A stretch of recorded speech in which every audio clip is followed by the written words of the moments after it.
The Incredible Journey, Chapter 1. The Three Friends. One of the pages of Longridge's note to Mrs. Oakes flew into the air. It sailed across the room and landed on the fire. The journey took place in Canada, in the northwest of Ontario.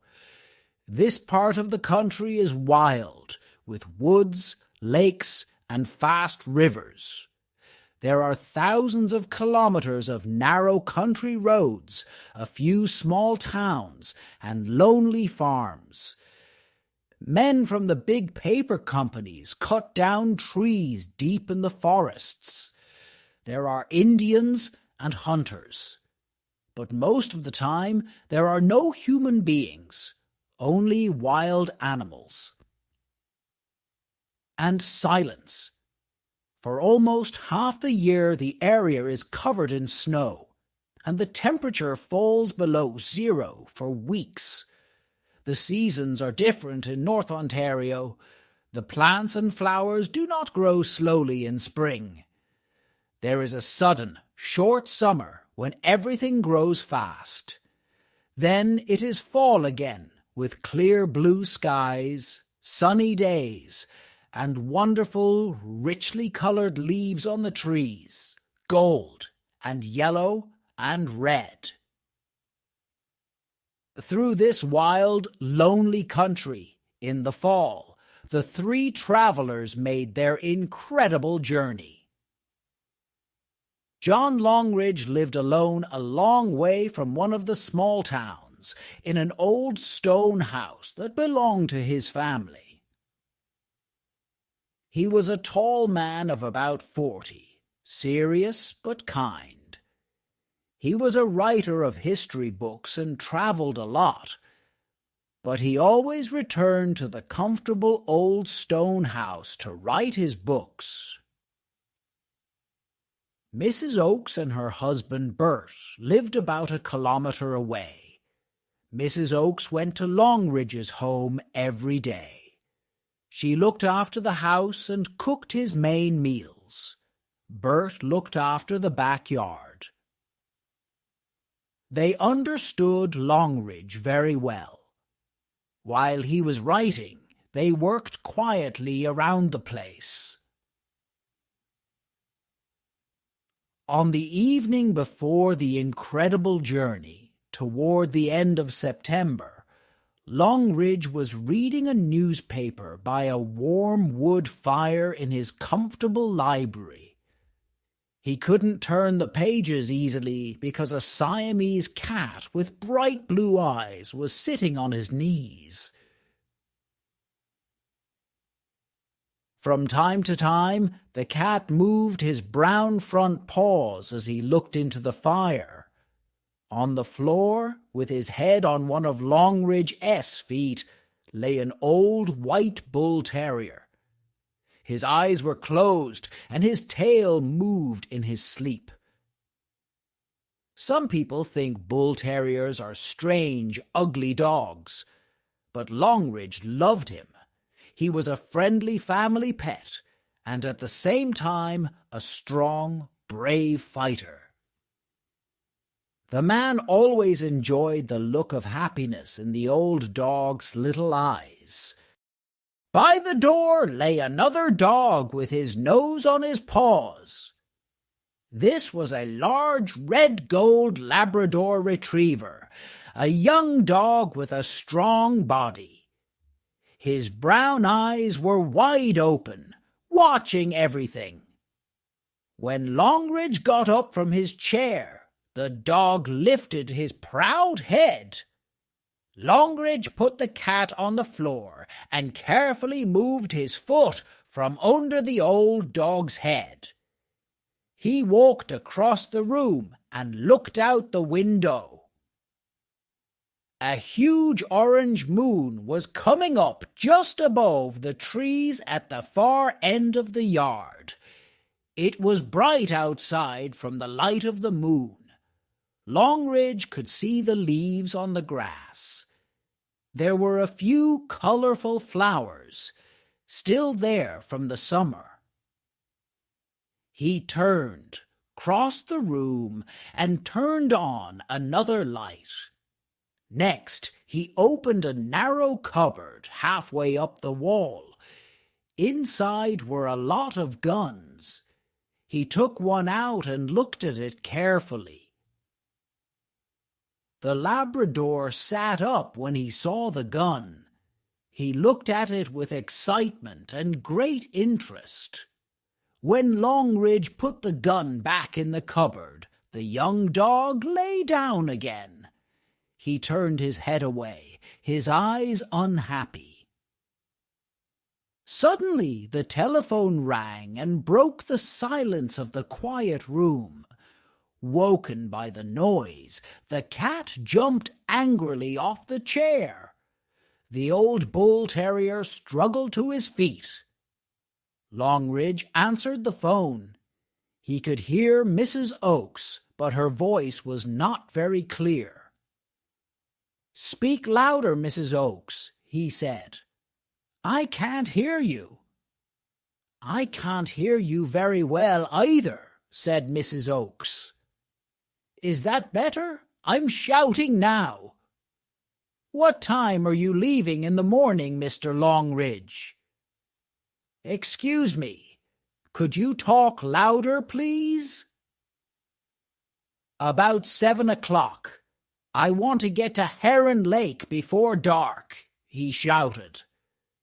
"But you don't have to be here at that time, Mrs. Oakes." "What did you say? 7? Will it be all right if I come at about 9? My daughter's arriving on the early bus, and I'd like to meet her, but I don't want to leave the dogs alone too long." "Of course you must meet her," John shouted. "The dogs will be fine. I'll take them out before I leave and—" "Oh, thank you, Mr. Longridge. I'll be there at about 9, I promise. What did you say about the animals?" "Don't worry about them. Bert and I will—" But Longridge couldn't hear her. He put down the phone, walked over to the outside door, and opened it wide. The 3 animals followed him and ran out into the cold night air. Longridge stood at the door, quietly smoking his pipe. The animals did the same thing every night. For the first few minutes they stayed in the yard. Then they all ran into the fields. As they disappeared into the darkness, the old bull terrier far behind the other 2, Longridge turned back into the house. Longridge and his brother owned a cabin on Heron Lake, over 300 kilometers away. Twice a year they went there together for 2 or 3 weeks to fish and hunt. Mrs. Oakes and Bert looked after the house and the 3 animals, while Longridge was away on vacation. Bert worked in the yard, so the animals could be outside most of the time. Mrs. Oakes fed them while she was working in the house. Longridge finished packing and went into the library. He sat down and wrote a note. "Dear Mrs. Oakes," he wrote, "I've taken some coffee and sugar with me. Please buy some more. I will take the dogs, and the cat too, of course." Here he came to the end of the small square of paper. He took another piece and continued, "Out for a run before I leave. I will give them something to eat, too. Don't worry about them. I know they will be fine with you and Bert." He left the note on the desk, then opened the outside door.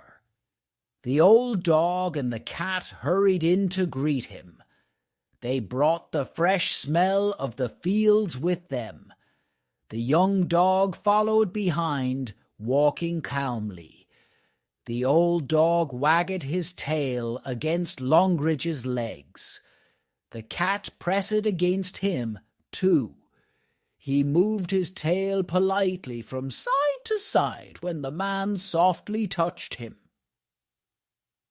The Labrador stood near them and watched quietly. The cat then walked into the library to lie down in front of the warm fire. Every night he lay there first, and later moved upstairs to Longridge's bed. The cat could go everywhere in the house because he could open all the doors himself. The young dog walked over to his bed on the kitchen floor, and the bull terrier started climbing up the stairs to Longridge's bedroom. Longridge followed him, undressed, and got into bed. But he couldn't sleep. He lay awake and thought about his trip the next day, and about the animals. He was unhappy about the sad look in the young dog's eyes. He really didn't want to leave them all alone when he went away. The three strange, lovable animals belonged to the family of an old and dear college friend. This friend, Jim Hunter, was a professor of English in a small college about 400 kilometers away. Longridge often stayed with him, his wife and their two children, Elizabeth and Peter. When the professor was invited to teach at a college in England for 9 months, Elizabeth and Peter wanted to go with their parents, but they couldn't take their pets. Longridge could see that the children were very unhappy about the animals. He loved Elizabeth and Peter, and he could understand their feelings. The cat, Tao, belonged to 9-year-old Elizabeth. She looked after him, fed him, took him for walks, and he slept at the bottom of her bed. 11-year-old Peter couldn't remember a day in his life without Bodger, the terrier, a gift to him on his first birthday. The Labrador, Luath, belonged to their father. The young dog often went hunting with his master. Longridge sat and watched the family. Everybody was very quiet, thinking about the animals. Then he suddenly heard a voice, his own voice. "Don't worry," the voice said. "I'll look after the animals while you're in England. I know them well already. And I've got a big house and a large yard. Mrs. Oakes will love them. Everything will be wonderful. Before you leave for England, you can bring them to me. You can see where they'll sleep. And you can give me a list of things that they like to eat. I'll look after them until you come back." So one day the Hunter family drove to Longridge's house and left their 3 pets. Elizabeth cried when she had to say goodbye to Tao. Peter gave Longridge a long list of Bodger's needs. During the first few days, the animals looked unhappy, and Longridge was worried about them. But soon, with the help of Mrs. Oakes's delicious food, the old terrier and the cat seemed happy and comfortable. They started to love their new master. Then Bodger started disappearing in the afternoons. Longridge didn't know where he went. Finally, one day he saw the terrier in the school playground. The dog walked over the fields every afternoon to play with the school children. But the young Labrador, Luath, was very different. He ate well and looked healthy, but he never stopped missing his home and master. He didn't come close to Longridge like the other two, and he seemed nervous. He was always listening and waiting for something far away. Longridge felt sorry for Luath and worried about him. Longridge fell asleep at last. Downstairs, the dreaming, curious moon shone through the window and woke the cat. He got up, his huge blue eyes wide open, sat near the window, and looked out at the yard. Only his tail moved. Then he turned and jumped onto the desk. One of the pages of Longridge's note to Mrs. Oakes flew into the air. It sailed across the room and landed on the fire. As it slowly burned, the writing disappeared. The pale light from the moon reached the young dog in the kitchen. He moved uncomfortably in his sleep, then sat up. He was listening for a sound that never came, his master's voice. Finally, the moon lit the upstairs bedroom. There Longridge lay asleep in his bed with the old bull terrier, warm and happy against his back. Chapter 2. The Journey Begins. She thought that the animals were travelling north, on vacation with Longridge. She had no idea that they were now on a lonely country road, going west. Longridge got up early the next morning. The sun was already shining over the fields and through the bedroom window. It was the beginning of a perfect, warm fall day. He shaved and dressed quickly, and then went downstairs. The animals were waiting patiently by the outside door for their early morning run. He let them out, then cooked and ate his breakfast. He was putting his bags in the car when the dogs and the cat returned from the fields. He gave them some cookies, and they lay by the wall of the house in the sun. They watched him as he put his guns and hunting equipment into the back of the car. When it was time to leave, he crossed the yard to the animals. He said goodbye to each of them. "Be good. Mrs. Oakes will be here soon. Goodbye, Luath," he said to the Labrador retriever. "I know you want to come with me. I'd like to take you, but I can't. Our boat is too small for 3 of us." As he spoke, he put his hand on the young dog's soft face. The golden brown eyes looked into his, and then the dog did an unusual thing. He lifted his right paw and placed it in the man's hand. Longridge was surprised at the dog's friendliness. "Thank you, Luath," he said. "You're a good friend." He looked at his watch. "I have to go now," he said to the animals. "I'm already late." He wasn't worried about leaving them alone in the yard. They never went far without him.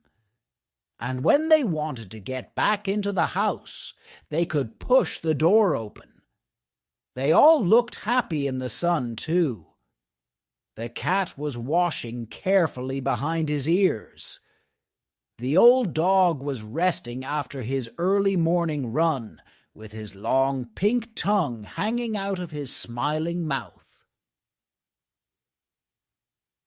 And the Labrador lay quietly by the terrier's side. Longridge started the car, waved to the animals through the window, and drove slowly down the road. He smiled to himself, feeling stupid. "What do I want them to do?" he laughed. "Wave to me, or shout goodbye. I've lived alone too long, and I'm beginning to love them too much."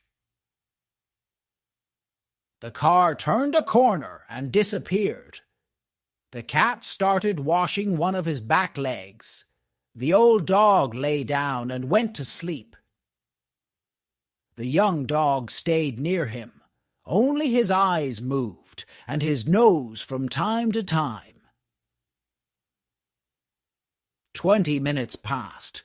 Then suddenly, the young dog got up and looked hard down the road.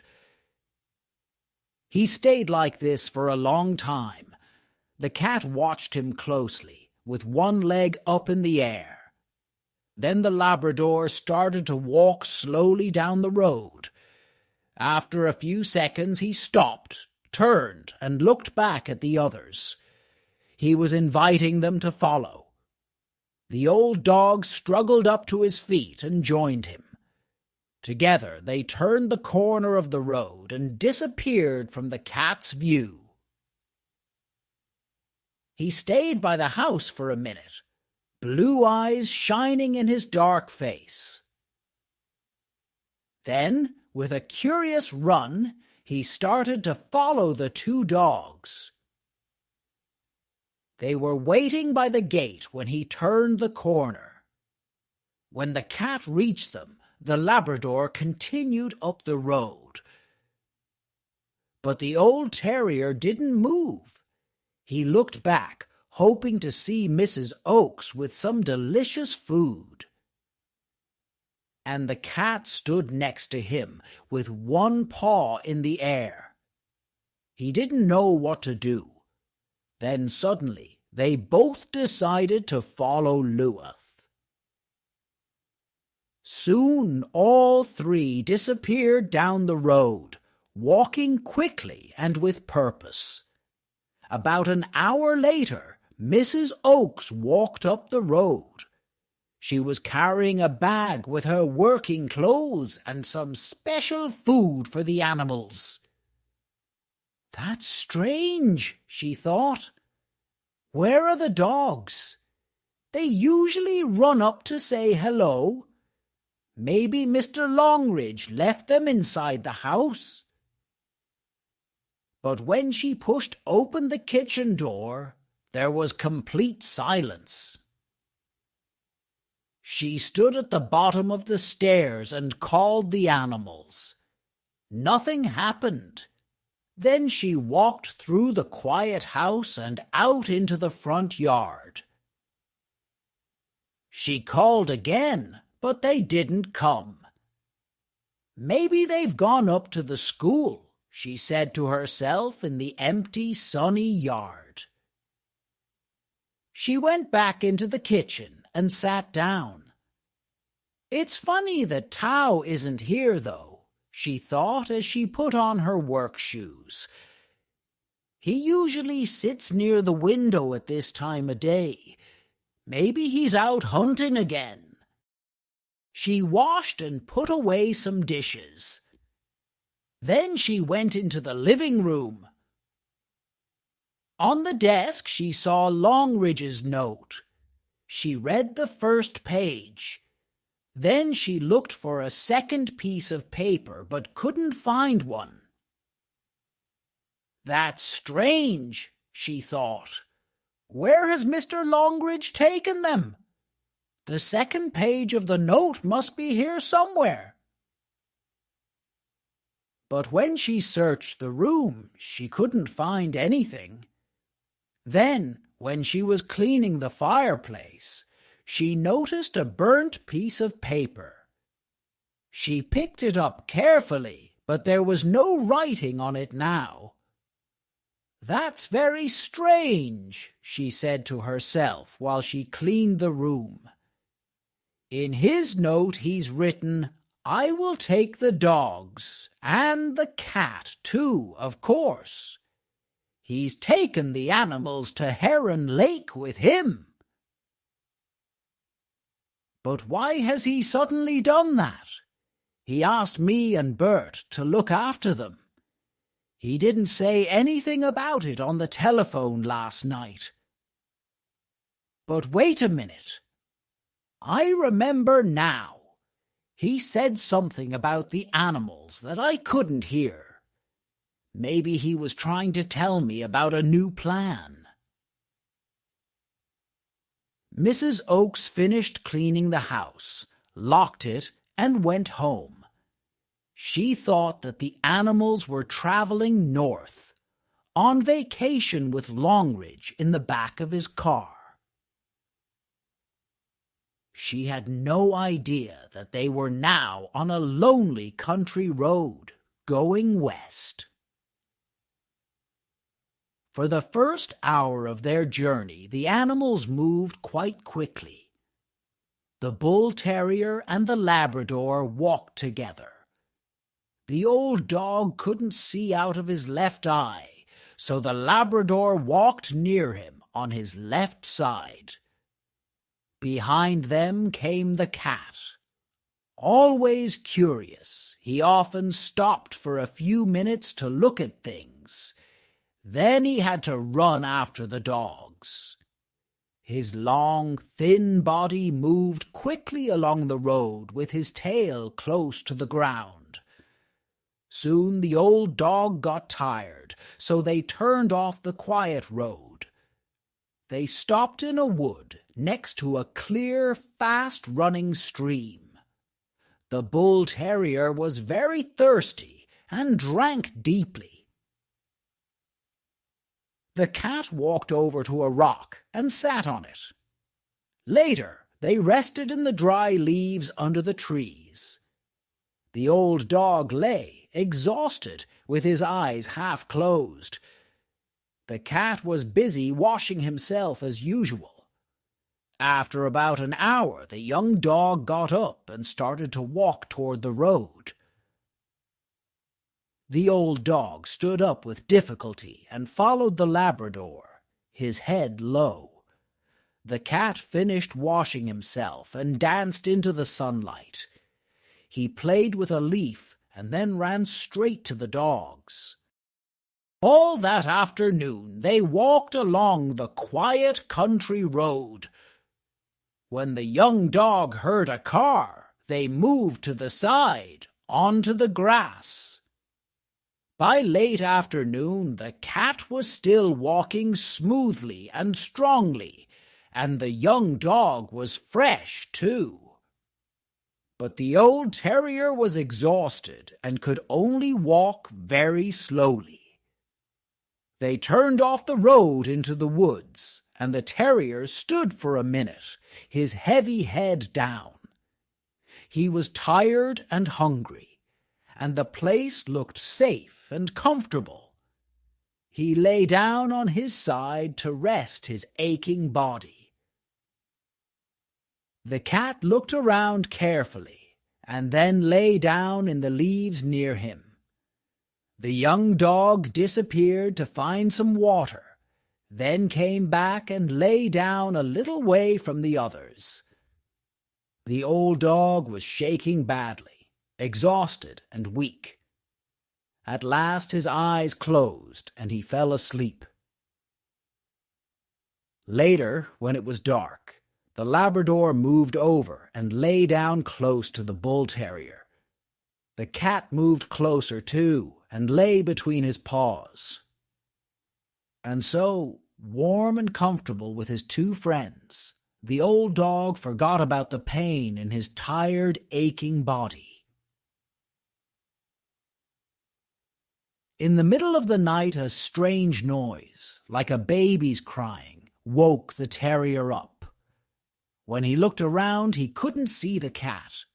Tao was hunting in the woods. The young dog slept badly. He often woke up, nervously lifting his head. He barked softly from time to time, and once jumped up to his feet. In this wild, dangerous place, only one thing was clear to him. He was going home, home to his dear master. Home was in the west, he knew, but he couldn't leave the other two. He must take them with him all the way. Chapter 3: Danger. Bears. Finally the terrier stopped. He fell to the ground, closed his eyes, and didn't move. In the early morning, the bull terrier woke up and struggled to his feet. He was very cold, hungry, and thirsty.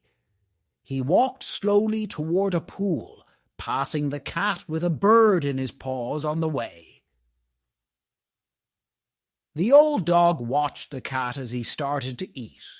His tail wagged with interest. The cat finished the bird, looked at Bodger, and then proudly walked away. There was no meat on the dead bird's body for the poor old terrier. He drank long and deeply from the pool and ate some grass, but he was still very hungry. Soon the young dog walked over. Badger was glad to see Luath and slowly followed him toward the road. A few seconds later, the cat joined them. He was looking happy after his delicious breakfast. In the grey light of early morning, the three friends continued along the side of the road. In the middle of the day, they rested by a stream. The dogs watched the cat as he caught and killed a small animal. The terrier moved toward the cat with his mouth open and a hopeful look in his eyes. But Tao ran off with the animal, and both dogs stayed hungry. A few minutes later, the cat came back, sat down, and started washing himself. The old dog walked away to search for food. He found nothing. Sadly, he lay down under a tree, put his paws on his dirty face, and washed himself. The Labrador wanted food too, but he wasn't a real hunter. He often went hunting with men, but not alone. He drank deeply at a stream, and then they all started their journey again. The road went high over the hilly, wooded country.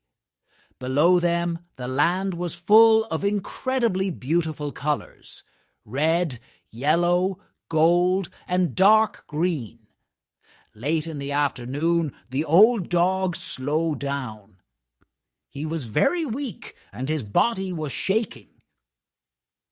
The cat noticed this and started to walk closer to his struggling old friend. Finally, the terrier stopped. He fell to the ground, closed his eyes, and didn't move. The young dog looked worried. He pushed the old dog with his nose again and again and barked loudly. The cat joined him and tried to wake the terrier up too. But Bodger didn't move. The Labrador and the cat sat by the terrier's side, worried and afraid. At last they got up and left him. The Labrador disappeared into the trees, and the cat started hunting for his supper. It began to get dark and windy, but still the old dog didn't move. Leaves flew over him and covered his dirty, old body. Then the wind stopped, and the wood was silent again. Suddenly, there was a sound of a large animal in the wood. Out of the trees came a ewe, half-grown beer.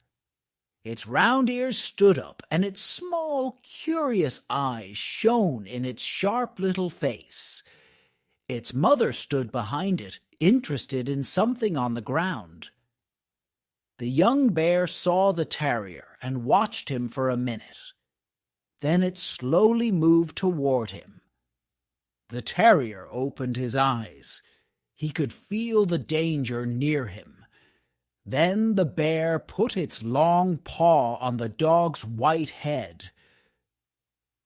The terrier barked weakly, and the bear jumped back. But the dog was quiet, so it came nearer again. The excited bear hit the terrier with its paw, harder this time. The old dog wasn't strong enough to fight back. He barked in pain and bravely tried to struggle to his feet.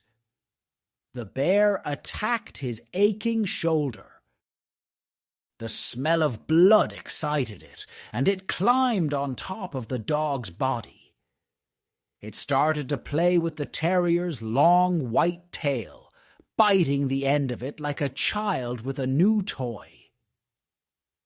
But the poor old dog couldn't move.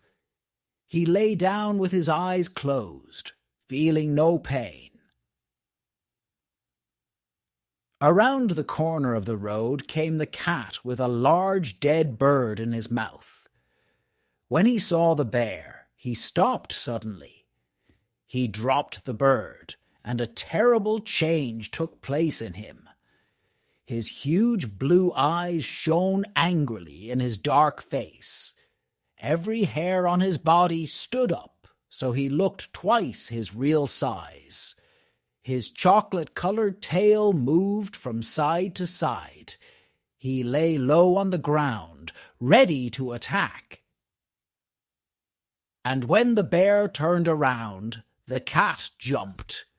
The bear screamed in pain and fear as the cat landed on the back of its neck. Again and again the cat attacked, and the young bear's body was soon covered in blood. Its screams were answered by its mother. The great black bear hurried through the trees to protect her baby. She attacked the cat with a huge paw, but the cat was too quick for her. With a terrible, angry cry, he jumped down to the ground and disappeared behind a tree. The mother turned and saw the old dog. As she listened to the cries of fear and pain from the young bear, she felt crazy and angry. She stood up to her full height, ready for attack. Her red eyes shone angrily, and her head moved from side to side. The cat saw this. He ran back to help his friend. When the mother bear heard the cat's terrible screams, she felt nervous and afraid. She lowered her head and started to move back. Slowly, purposefully, the cat moved closer, and again the bear moved back. The cat stopped and moved his tail from side to side. The bear stopped too, afraid of this strange, terrible animal. Suddenly, the Labrador jumped out from behind the trees, barking loudly. Every hair on his red-gold back stood up. When the bear saw the two of them, she ran toward her baby. There was one more cry from the bears, and then they disappeared into the wood. Everything was quiet again. The cat changed back to his usual size. His eyes became calm again and lost their angry look. He shook each paw and slowly walked back to his dead bird. The young dog went over to his old friend and touched him lovingly with his nose. The terrier's body was covered in blood. The Labrador tried to clean it with his rough tongue. He barked near the old dog's head, but the terrier didn't move. At last the Labrador lay down next to him on the grass. His eyes were nervous, the hairs on his back stood up, and from time to time he barked. He watched Tao as he pulled a large grey bird up to the old dog's nose. Slowly, the cat began to break open the bird's body, and soon the smell of the warm meat reached the terrier. He opened one eye and wagged his tail. Then he sat up. He was shaking badly, and his body was wet and bloody. But when he saw the bird, he looked interested. He pushed his nose against it and began to eat. The cat sat down near him, proudly washing his tail. The old dog ate quickly. As his friends watched, they could see his body get stronger. Then he slept, and by night he was able to walk to the soft grass at the side of the road with the Labrador. He lay down again. An hour or two later, the cat joined them, carelessly dropping another bird near his old friend's nose. The terrier ate it quickly and then went to sleep. The cat sat against his chest, and the young dog lay at his back. They stayed awake, looking for signs of danger. Neither animal moved from their old friend's side all night. Chapter 4: The White Dog of the Indians. His thin tail began to wag from side to side, and his black eyes shone in his old white face. Somewhere, not too far away, were human beings, his world. The next day, the old terrier was still weak and exhausted after the adventure with the bear. There was blood all over his aching body. All day he lay on the grass in the warm fall sunshine, sleeping deeply. He wagged his tail when one of his friends came near. The Labrador was now very hungry, but he wasn't a skillful hunter. He spent the day searching for food. In the evening, at last, he succeeded in catching a small animal. He ate the delicious warm meat quickly. They slept in the same place that night and most of the following day. The weather continued warm and sunny. By the third day, the old dog seemed better and was able to walk around comfortably. So, in the late afternoon, they started their journey again. They walked slowly along the road for a few kilometers and arrived at a small lake. They were sitting at the side of the lake when the young dog suddenly turned his head. He could smell wood smoke far away. Seconds later, the old dog smelled it too and got up. His thin tail began to wag from side to side, and his black eyes shone in his old white face. Somewhere, not too far away, were human beings, his world. He couldn't refuse their invitation. They were cooking something delicious. He hurried off toward the wonderful smell. The young dog followed more slowly, and the cat ran past them both. The smell was coming from wood smoke, rice, and chicken. When the hungry animals looked down from the hill, they saw some small boats by the side of a lake. Near the boats were 6 or 7 fires, and tents in the trees. In the light of the fires, they could see the flat brown faces of North American Indians talking in the firelight. The men looked colorful in jeans and bright shirts, but the women were dressed in dark colors. Two young boys, the only children there, were moving from fire to fire. They were helping to cook the rice and meat. Some of the men lay back from the fires, smoking lazily. They talked quietly to each other. The old dog couldn't see all this clearly, but he could hear and smell everything and couldn't wait. He walked carefully down the hill because his shoulder was still aching. One of the boys looked up and watched the terrier.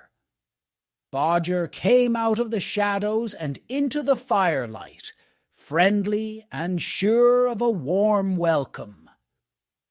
His tail wagged from side to side, and he had his big, ugly smile on his face. There was a surprised silence, and then the smaller boy started to cry. He ran to his mother, and the Indians all started talking excitedly. For a second, the old dog didn't know what to do. Then he walked toward the nearest boy, hopefully. The boy ran away, but his mother came toward the old dog. She spoke some soft words to him, touched his head, and smiled at him. The old dog wagged his tail against her legs, happy to be near a human being again.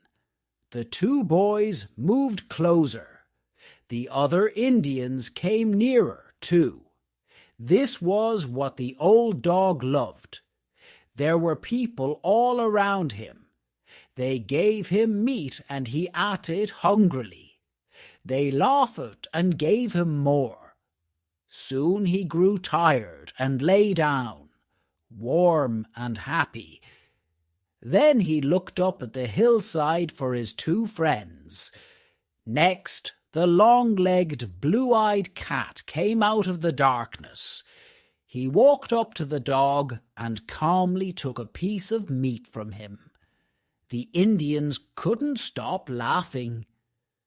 The two little boys lay on the ground, kicking their legs with excitement. The terrier loved children and started playing with them. All this time, the young dog stayed on the hillside, watching his friends below with the Indians. He saw the cat, well-fed and happy, lying by the fire in the arms of one of the sleepy children. He saw one of the Indian women washing the blood from the terrier's body. Then she put a piece of meat on the grass in front of the old dog. The hungry Labrador watched as the terrier ate it. When the fires began to burn low, the Indians got ready for bed. But the old dog and the cat were comfortable and didn't move. The young dog on the hillside started barking. When they heard him, the other two woke up. The cat jumped down from the arms of the sleepy little Indian boy and ran toward the terrier. He shook himself and walked slowly after the cat, away from the warm fire. The Indians watched silently. They didn't try to stop the animals. Only the mother called out softly, saying goodbye to the travelers. The old dog looked back once or twice, but he could hear the Labrador's loud bark. Then the two animals disappeared into the blackness of the night. The Indians never forgot their two visitors. The old dog became the famous white dog of the Indians. He was sent to bring us luck, they said. We welcomed him, fed him, and looked after him. We will have great luck in the future.